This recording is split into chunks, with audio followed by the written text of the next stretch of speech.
This. This is why I love film. This is why I talk about it so much. The Fabelmans is a brand new 2022 drama film directed by Steven Spielberg, starring Gabriel LaBelle, Paul Dano, Michelle Williams, and Seth Rogen. And, first of all, Steven Spielberg is one of my favorite directors of all time.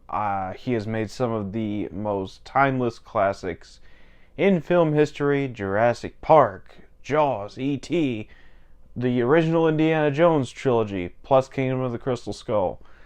He's just a master of the art. He knows his way around film. So when I found out that he was directing a semi-autobiographical film about him as a young child getting into film, and Paul Dano was playing his father, I was very interested in it. So I finally got a chance to actually go and see this today, and I really wanted to talk about it before I talked about anything else on this channel. I'm playing hardcore catch-up. 3 videos in one 24-hour time frame. But either way, let's just jump into this review. Here's my review of The Fabelmans, starting off with the good, and let me just say, this is an absolute amazing movie from Steven Spielberg. The acting all around is terrific.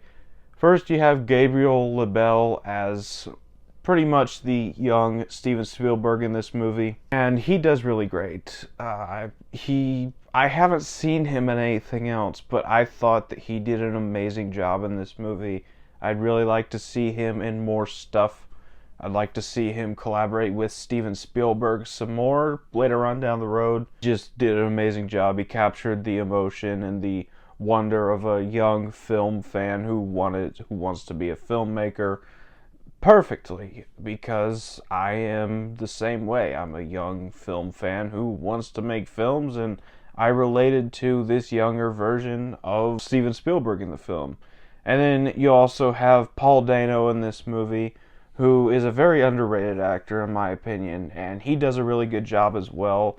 I've heard some rumor that he might be in talks for an Oscar nomination. I'm not entirely sure, but I really loved his performance in this movie. And then you have Michelle Williams playing his mother in this movie, and she's probably the best performance in this entire movie. She is absolutely terrific. She gives a raw, emotional performance just about every scene she's in. She absolutely steals the show. I love the chemistry with her and just about every character in this movie. And then you have a character that, first of all, I didn't even know he was in the movie, but Seth Rogen's in this movie, and he plays a much more serious character than he usually plays. Yes, he's still kind of the comedic relief character, but he played the role really well.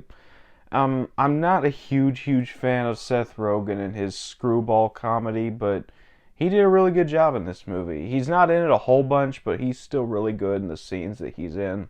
And aside from the acting, the story here is just amazing. Like I said, it's focused on Steven Spielberg when he was younger, first getting into film and what inspired him to become a filmmaker.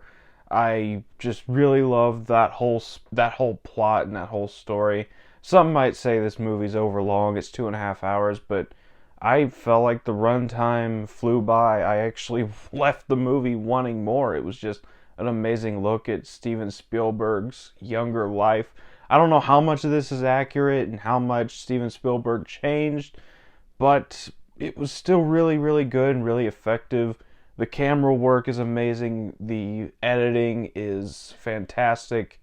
And honestly, you have some really fun cameos from different actors and directors throughout this movie.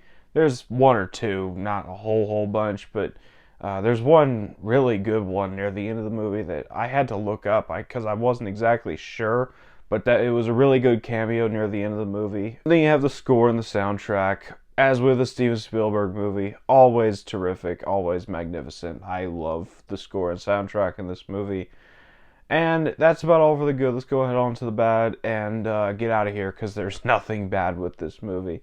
So on to the final thoughts. The Fabelmans is easily one of the best movies of the year. I am so glad I actually was able to go and see this in the theater, and I will be buying it on Blu-ray. The Fabelmans is a masterpiece. I really hope it gets a nomination for Best Picture next year, and I'm going to give it a 10 out of 10. So that was my thoughts on The Fabelmans. Have you seen this movie? Let me know down in the comments what you thought about it if you have. And as always, if you enjoyed this video, don't forget to like, comment, subscribe, and I'll see you all next time.